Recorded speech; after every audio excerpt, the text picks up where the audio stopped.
Hello guys guys teaching education में आप सभी का स्वागत है। गाइस कैसे हैं आप सभी? उम्मीद करता हूँ अच्छे होंगे। गाइस आज हम बात करने जा रहे हैं प्रीवियस ईयर पेपर साइंस के दोस्तों पार्ट 2 की। 24 जुलाई 2022 को जो सेकंड शिफ्ट में पेपर हुआ था, इसमें पार्ट फर्स्ट की बात हो चुकी है दोस्तों। तो इसमें पार्ट 2 यानी आज 136 नंबर से क्वेश्चन स्टार्ट होंगे, 150 नंबर तक क्वेश्चन। तो दोस्तों इसमें पहला क्वेश्चन है आज की क्लास का, थर्मोसेटिंग प्लास्टिक का युग्म मतलब दोस्तों जोड़ा कौन सा है? पहला ऑप्शन है दोस्तों पॉलीथीन पीवीसी, दूसरा ऑप्शन है पॉलीथीन मेलामाइन, तीसरा ऑप्शन है दोस्तों बैकेलाइट पीवीसी, चौथा ऑप्शन है बैकेलाइट मेलामाइन। तो यहाँ पर युग्म बताना है, मतलब दोनों थर्मोसेटिंग प्लास्टिक के होंगे दोस्तों।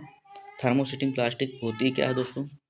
ये क्या होता है दोस्तों कि इसे जब गर्म करेंगे आप तो ये मुलायम हो जाएगी दोस्तों, और जब ठंडा होगा मतलब हो जाएगा अपने आप, तो ये कठोर हो जाएगा। ये दोस्तों थर्मोसेटिंग प्लास्टिक के गुण है दोस्तों। इसमें जो दोस्तों हमारा आप उत्तर हो जाएगा, ये हो जाएगा बैकेलाइट मेलामाइन।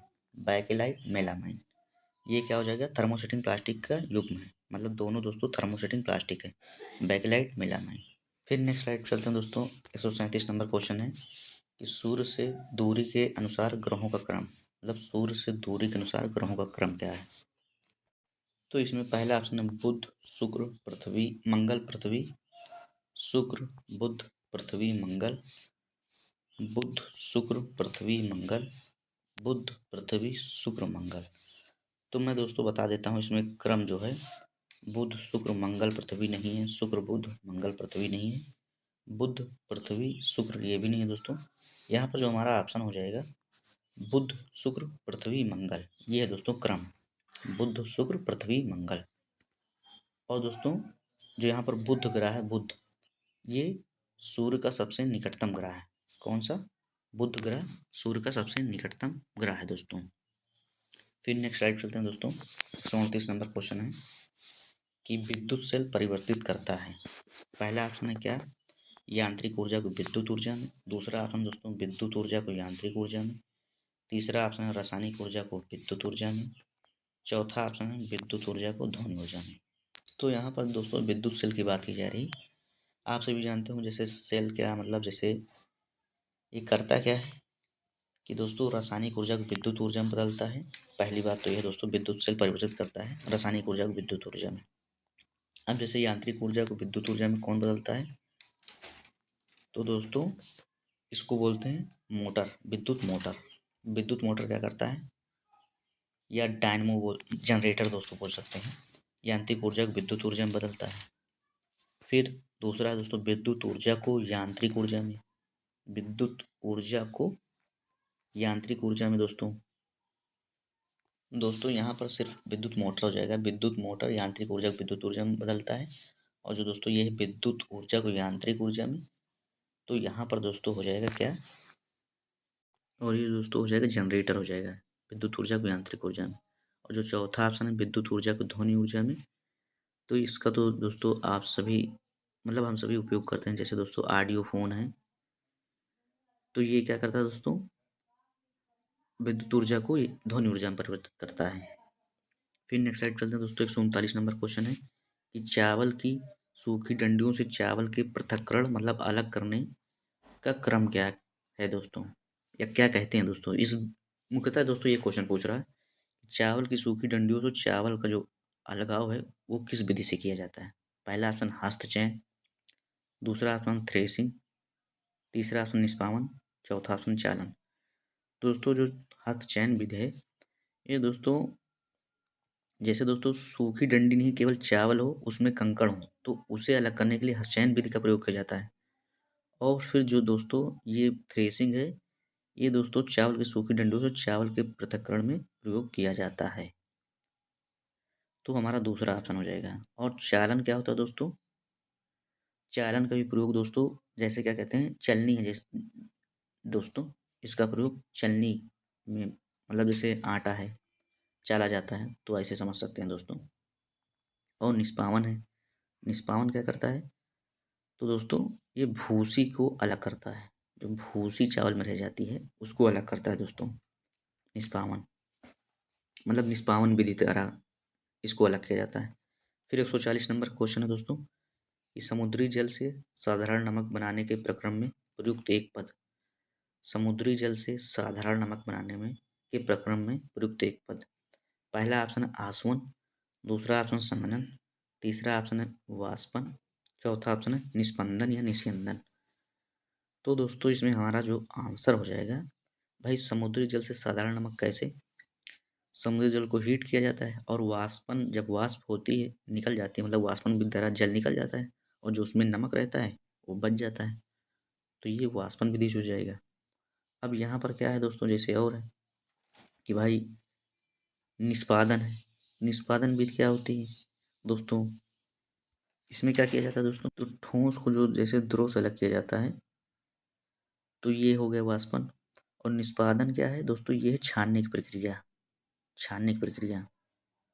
और संघनन क्या होता है दोस्तों, संघनन जैसे दोस्तों गैस है, अब गैस से मान लीजिए आप द्रव आ रहे हैं, तो ये प्रक्रिया क्या कहलाएगी, संघनन। गैस से आप द्रव में आ रहे हैं तो संघनन कहलाएगी। और फिर द्रव से ठोस में जा रहे हैं तो जमना, और जैसे ठोस से द्रव आ रहे हैं तो गलनांक, द्रव से गैस आ रहे हैं तो वाष्पन, और जैसे दोस्तों ठोस से सीधे गैस में जा रहे हैं तो ऊर्ध्वपादन कहलाता है। उम्मीद करता हूँ आप सभी समझ पाएंगे दोस्तों। फिर 141 नंबर क्वेश्चन देखते हैं, नेक्स्ट स्लाइड चलते हैं कि चींटी के काटने के प्रभाव को उदासीन करने के लिए त्वचा पर लगाए जाने वाले कैलेमाइन विलयन में उपस्थित रासायनिक पदार्थ कौन सा होता है दोस्तों। तो दोस्तों चींटी जो काटती है तो ये फार्मिक अम्ल होता है दोस्तों। चींटी के डंक में कौन सा अम्ल पाया जाता है, फार्मिक अम्ल। तो भाई इसे उदासीन करने के लिए कोई क्षार की जरूरत होगी। तो कौन सा क्षार है, पहला ऑप्शन है कैल्शियम कार्बोनेट, दूसरा ऑप्शन है जिंक कार्बोनेट, तीसरा ऑप्शन है सोडियम कार्बोनेट, चौथा ऑप्शन है सोडियम हाइड्रोक्साइड। सीधे समझ में आ रहा दोस्तों कि इसके लिए जो दोस्तों चींटी के डंक में कौन सा, जैसे फार्मिक अम्ल है, अब यहाँ पर इसके अम्ल को क्या करना है, उदासीन करना है। तो यहाँ पर जो हमारा वो हो जाएगा जिंक कार्बोनेट हमारा क्षार हो जाएगा। फिर नेक्स्ट स्लाइड चलते हैं दोस्तों, 142 नंबर क्वेश्चन है कि लकड़ी के एक चम्मच को आइसक्रीम के प्याले में डुबोया जाता है, इसका दूसरा सिरा। लकड़ी दोस्तों कुचालक होती है, सबसे पहले आप सभी जान लीजिए लकड़ी क्या होती है, कुचालक जानते हैं दोस्तों आप सभी, सूखी लकड़ी कुचालक होती है। अब इसको ठंडे पानी में या आइसक्रीम के प्याले में, सीधा वही घुमा फिरा की बात की जाती है दोस्तों इसमें। अब ठंडे पानी में यहाँ लिख देते तो आसान हो जाता है, लेकिन नहीं, चम्मच को आइसक्रीम के प्याले में डुबाया जाता है, तो इसका दूसरा सिरा। पहला ऑप्शन है दोस्तों संवहन प्रक्रिया के कारण ठंडा हो जाएगा, दूसरा ऑप्शन है विकर्ण प्रक्रिया कारण ठंडा हो जाएगा, तीसरा ऑप्शन है चालन प्रक्रिया कारण ठंडा हो जाएगा, चौथा ऑप्शन है ठंडा नहीं होगा। अब दोस्तों ये संवहन चालन विकर्ण है क्या, मैं बता देता हूँ दोस्तों, अच्छे से आप हम हमेशा क्लियर हो जाएगा दोस्तों। हालांकि ये क्वेश्चन शायद इससे संबंधित पहले भी आया था, मैंने क्लियर किया है। चालन की जो प्रक्रिया होती है ये मुख्यतः दोस्तों किसमें होती है, ठोस में। चालन की प्रक्रिया किसमें होती है, ठोस में। और जो संवहन की प्रक्रिया होती है ये किसमें होती है, द्रव और गैस में। अब बचा हमारे विकर्ण की प्रक्रिया। विकर्ण की प्रक्रिया के लिए दोस्तों किसी माध्यम की आवश्यकता नहीं होती भाई, द्रव गैस में माध्यम है, गैस में भी हल्का फुल्का है, अणु है, कण है, ठोस में बहुत ज़्यादा है, तो ये चालन क्यों। विकर्ण में किसी माध्यम की आवश्यकता नहीं होती दोस्तों। अब इसका उदाहरण क्या है, सूर्य के प्रकाश का पृथ्वी की सतह पर पहुंचना, ये क्या है, विकर्ण का। अब यहाँ पर जब कुचालक होता है तो इसका दूसरा ठंडा नहीं होगा, दूसरा सिरा ठंडा नहीं होगा। तो हमारा कौन सा ऑप्शन हो जाएगा दोस्तों, चौथा। भाई लकड़ी है, लकड़ी कैसे ठंडी होगी दोस्तों, कुचालक होती है, उसमें उसमें जा नहीं सकती। फिर उम्मीद करता हूँ दोस्तों आप सभी समझ पाएंगे। 43 नंबर क्वेश्चन है कि अम्ल वर्षा के लिए उत्तरदायी ऑक्साइड कौन सा है, H2 है, CO है, SO2 है, CO2 है। अम्ल वर्षा के लिए उत्तरदायी ऑक्साइड कौन सा है, तो दोस्तों इसमें जो अम्ल वर्षा के लिए उत्तरदायी ऑक्साइड है ये सल्फर डाई ऑक्साइड है। कौन सा दोस्तों, सल्फर डाई ऑक्साइड। फिर दोस्तों 144 नंबर क्वेश्चन है, किलो जूल ऑब्लिक किलोग्राम इकाई में सर्वाधिक ऊष्मीय मान वाला ईंधन कौन सा है, मतलब इसमें ज़्यादा ऊष्मा कौन देता है। पहला ऑप्शन दोस्तों CNG, दूसरा ऑप्शन है LPG, petrol, hydrogen. LPG full form क्या होता है दोस्तों, लिक्विड पेट्रोलियम गैस। CNG का compact natural gas, compact natural gas. अब यहाँ पर सर्वाधिक ऊष्मीयमान हमें बताना है किसका होता है, तो दोस्तों इसमें हाइड्रोजन का सबसे ज़्यादा ऊष्मीयमान होता है, लगता है पेट्रोलियम का नहीं, हाइड्रोजन का सबसे ज़्यादा ऊष्मीयमान होता है दोस्तों, ये चीज़ ध्यान दीजिएगा। अब जैसे सीएनजी का ऊष्मीयमान क्या होता है दोस्तों, तो सीएनजी का ऊष्मीयमान दोस्तों होता है 5 के बाद 4 जीरो आप लगा दीजिए, क्या हो जाएगा, इकाई, दहाई, सैकड़ा, हज़ार, 10,000, मतलब 50,000 किलो जूल ऑब्लिक किलोग्राम हो जाएगा। सीएनजी का ऊष्मीयमान कितना होता है, 50,000 किलो जूल किलोग्राम। एलपीजी का कितना होता है दोस्तों, एलपीजी का इसका दोस्तों 55,000 होता है, कितना होता है, 55,000। अब किलो जूल में नहीं लिख रहा हूँ, आप सभी समझ जाइएगा दोस्तों, 55,000। अब पेट्रोल का कितना होता है दोस्तों, तो पेट्रोल का दोस्तों सबसे कम होता है 45,000, 45,000। सबसे ज़्यादा दोस्तों इसका होता है दोस्तों, हाइड्रोजन का 1.5 लाख होता है दोस्तों, 1.5 लाख। फिर नेक्स्ट स्लाइड चलते हैं दोस्तों। 145 नंबर क्वेश्चन है कि खरीफ की फसल का उदाहरण है। पहला ऑप्शन दोस्तों चना, दूसरा ऑप्शन मटर, तीसरा ऑप्शन मक्का, चौथा ऑप्शन अलसी। तो एक दोस्तों फसल 3 प्रकार की होती है, रबी, खरीफ, जायद। मुख्यतः 2 ही पूछी जाती हैं दोस्तों, रबी, खरीफ। रबी की फसल वो होती है दोस्तों, जैसे इस समय जो फसल है, गेहूँ, मटर, चना, सरसों, अलसी। दोस्तों क्या होती है, सितंबर से अक्टूबर से, मान लीजिए नवंबर से दोस्तों, अक्टूबर से मार्च तक की फसल होती है दोस्तों रबी की फसल, और जून से दोस्तों सितंबर तक की फसल खरीफ की फसल आती है। अब यहाँ पर खरीफ की फसल में जो आ जाएगा दोस्तों, उदाहरण हमारा हो जाएगा, तो जैसा बताया मैंने दोस्तों, गेहूँ, चना, मटर, सरसों, अलसी, ये सब तो रबी की फसल के उदाहरण है। धान, मक्का, सोयाबीन, ये सब दोस्तों खरीफ की फसल के उदाहरण है। मैंने बताया दोस्तों ये जून से सितंबर के बीच में उगाई जाती है फसल। फिर दोस्तों अगला क्वेश्चन है कि निम्नलिखित में से कौन सी सबसे प्राचीन शिक्षण विधि, सबसे प्राचीन, तो पहला ऑप्शन स्मृति विधि, दूसरा ऑप्शन है मूल्यांकन विधि, तीसरा ऑप्शन है प्रक्षेपण विधि, चौथा ऑप्शन है कहानी विधि। इसमें सबसे पुरानी विधि की बात की जा रही है कि कौन सी सबसे प्राचीन है, तो भाई स्मृति विधि है, मूल्यांकन विधि तो बिल्कुल जैसे नहीं है दोस्तों, जानते होंगे आप सभी। प्रक्षेपण विधि भी नहीं है दोस्तों, स्मृति विधि भी नहीं है, लेकिन कहानी भैया पहले भी दोस्तों सुनाई जाती थी, कहानी बहुत पहले दोस्तों, मतलब कहानी ही सबसे पुरानी है दोस्तों प्राचीन शिक्षण विधि। पहले क्योंकि दोस्तों पुस्तक वगैरह होती नहीं थी, तो कहानी के ही माध्यम से तो शिक्षण का कार्य होता था ज़्यादा, मतलब वो कहानी ही होती थी। तो दोस्तों इसमें क्या हो जाएगा, कहानी विधि हो जाएगा, क्योंकि पुराने समय में आप सभी जानते हैं ऑनलाइन में कुछ था नहीं, पाठ्य पुस्तक पेज वगैरह भी नहीं थे, तो इसी विधि का प्रयोग किया जाता था। फिर 147 नंबर क्वेश्चन है कि एक विद्यार्थी द्वारा प्रयोगशाला में प्रयोग किए जाने में निहित साधन का प्रकार। एक विद्यार्थी द्वारा प्रयोगशाला में प्रयोग किए जाने वाले प्रयोग में निहित साधन, साधन का प्रकार, साधन होगा दोस्तों वैसे यहाँ पर थोड़ा सा गलत है, चलिए उस, तो पहला ऑप्शन है श्रव्य साधन, ये दोस्तों साधन ही होगा। दूसरा ऑप्शन है दृश्य साधन, तीसरा ऑप्शन है श्रव्य दृश्य साधन, चौथा ऑप्शन है क्रियात्मक साधन। अब यहाँ पर जैसा कि आप सभी जान पा रहे हैं, देख पा रहे हैं कि प्रयोगशाला की बात की जा रही है दोस्तों, किसकी बात की जा रही, प्रयोगशाला की। एक मिनट, तो प्रयोगशाला में दोस्तों श्रव्य साधन का ही केवल प्रयोग किया जाएगा क्या, वहाँ तो मतलब दृश्य भी होता है, दृश्य तो मुख्यतः होता है, अगर देखे कि नहीं, मान लीजिए किसी एसिटिक अम्ल में आपने छू लिया गलती से, तब तो हाथ गायब तुरंत, पता ही नहीं चले कहाँ गया। तो यहाँ पर तो दोस्तों क्या होगा कि भाई श्रव्य साधन से काम नहीं चलेगा प्रयोगशाला में, केवल दृश्य साधन हो और सुने ही ना टीचर की बात, फिर भी गलत हो जाएगा दोस्तों। तो यहाँ पर दोस्तों श्रव्य दृश्य साधन है जैसे, अब यहाँ पर इस ये तो है, इसके अलावा भी क्या होना चाहिए मुख्यतः प्रयोगशाला में, क्रियात्मक साधन दोस्तों, क्रियात्मक, क्रिया की जाती है उसमें, प्रयोग किया जाता है, उसमें गत्यात्मक होता है दोस्तों, चीज़ों को किया जाता है मतलब प्रत्यक्ष रूप से। तो यहाँ पर क्या हो जाएगा हमारा ऑप्शन क्रियात्मक साधन। फिर दोस्तों नेक्स्ट स्लाइड चलते हैं। 148 नंबर क्वेश्चन है, कौन सी शिक्षण सहायक सामग्री दृश्य उपकरण में सम्मिलित नहीं है। दृश्य का मतलब दोस्तों जो दिखे, और श्रव्य का मतलब जो सुनने में हो, क्रियात्मक मतलब दोस्तों जिसे किया जाए। तो यहाँ पर दोस्तों शिक्षण सहायक सामग्री दृश्य उपकरण में सम्मिलित नहीं है। पहला ऑप्शन दोस्तों प्रोजेक्टर दिखता है, फिल्म स्ट्रिप्स दिखता है, पोस्टर भी दिखता है दोस्तों, ग्रामोफोन है, ये तो दोस्तों केवल श्रव्य साधन है। तो भाई दृश्य नहीं पूछा जा रहा ना, नहीं, अगर होता तो इसमें 3 हो जाते।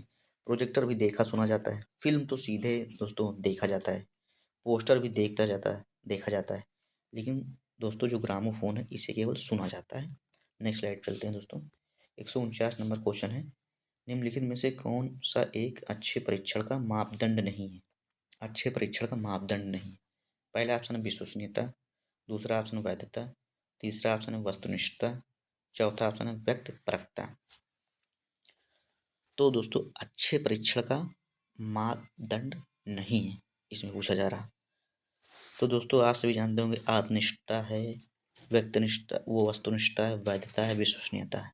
ये तो दोस्तों अच्छे मापदंड है, तो नहीं है तो ये हमारा हो जाएगा व्यक्तिपरकता। वैधता का मतलब होता है दोस्तों क्या, ऐसा परीक्षा पत्र होना चाहिए, परीक्षण होना चाहिए जिसमें जिस चीज़ के लिए किया जाए उसके उद्देश्यों की पूर्ति हो रही कि नहीं, तो वैधता में हो जाएगा। वस्तुनिष्ठता में क्या होगा कि भाई इसमें उत्तर एक होना चाहिए, तो वस्तुनिष्ठ माना जाएगा। विश्वसनीय मतलब जैसे गणित की भाषा है, मैंने बताया कई जगह एग्जाम्पल, तो विश्वसनीय होना चाहिए कि हर जगह मान्य हो, लेकिन व्यक्तिपरकता नहीं होगा दोस्तों अच्छे मापदंड में। तो 150 नंबर क्वेश्चन है दोस्तों, वीडियो को लाइक कर दीजिएगा और चैनल को सब्सक्राइब कर दीजिएगा और ज़्यादा से ज़्यादा शेयर कर दीजिएगा दोस्तों। फिर 150 नंबर क्वेश्चन है दोस्तों, सतत एवं व्यापक मूल्यांकन में व्यापक मूल्यांकन का तात्पर्य है। तो दोस्तों इसमें सतत का मतलब होता है निरंतर, लगातार, और व्यापक का मतलब होता है एक बार या वार्षिक या बोर्ड परीक्षा, इसका उदाहरण है बोर्ड परीक्षा। सतत का मतलब क्लास टेस्ट। व्यापक मूल्यांकन का क्या तात्पर्य है? पहला ऑप्शन दोस्तों शैक्षिक क्षेत्र का मूल्यांकन, दूसरा ऑप्शन है सह शैक्षिक क्षेत्र का मूल्यांकन, तीसरा ऑप्शन है शैक्षिक एवं सह शैक्षिक क्षेत्र का मूल्यांकन, चौथा ऑप्शन है सभी विषयों का मूल्यांकन। अब यहाँ पर दोस्तों पूछा जा रहा है कि भाई व्यापक, तो व्यापक में जैसे शैक्षिक क्षेत्र का मूल्यांकन नहीं होगा, सह शैक्षिक क्षेत्र का मूल्यांकन नहीं होगा, सभी विषयों का मूल्यांकन नहीं होगा। अब यहाँ पर हो जाएगा दोस्तों शैक्षिक एवं सह शैक्षिक दोनों का, तो व्यापक में आ जाएगा। दोनों को इंक्लूड कर लिया, यहाँ पर दोनों ऑप्शन इंक्लूड है, जाहिर सी बात है, तो यही होगा। तो हमारा तीसरा ऑप्शन हो जाएगा। जैसे कि दोस्तों 10 नंबर की इसमें पेडागॉजी आती है साइंस में, 10 नंबर की पेडागॉजी आती है, 20 नंबर का कंटेंट आता है दोस्तों, मतलब तथ्यात्मक प्रश्न रहते हैं, 10 नंबर की पेडागॉजी आती है, तो टोटल 30 नंबर क्वेश्चन रहते हैं। तो ये जो लास्ट के क्वेश्चन चल रहे थे सब दोस्तों पेडागॉजी से संबंधित थे। उम्मीद करता हूँ दोस्तों आप सभी क्लास पसंद आई होगी दोस्तों, क्वेश्चन समझ में आए होंगे दोस्तों। तो आप सभी वीडियो को लाइक, चैनल को सब्सक्राइब कर दीजिएगा और ज़्यादा से ज़्यादा शेयर कर दीजिएगा, एक बार फिर मैं कह रहा हूँ। और अपने ग्रुप्स जो बने हों, फ्रेंड्स हों, उनको शेयर कर दीजिएगा, कमेंट कर दीजिएगा, लाइक कर दीजिएगा। थैंक यू दोस्तों, आप सभी अपना ख्याल रखिएगा। हम सभी नेक्स्ट क्लास में मिलते हैं। हम सभी दोस्तों लगातार इस पे वर्क करेंगे। 25 तारीख तक दोस्तों लगातार इस पे वर्क चलेगा। सारे पेपर प्रीवियस ईयर के साइंस, हिंदी, सीडीपी के होंगे दोस्तों, कि प्रीवियस ईयर से अगर कोई क्वेश्चन आ जाए या उससे संबंधित क्वेश्चन आ जाए, क्योंकि मैं सारे एग्जाम्पल लगभग एक्सप्लेन करके चल रहा हूँ, अगर आप सभी ने नोटिस किया होगा दोस्तों, उससे संबंधित आए तो दोस्तों आपका छूटे ना। फिर दोस्तों थैंक यू, नेक्स्ट क्लास में मिलते हैं।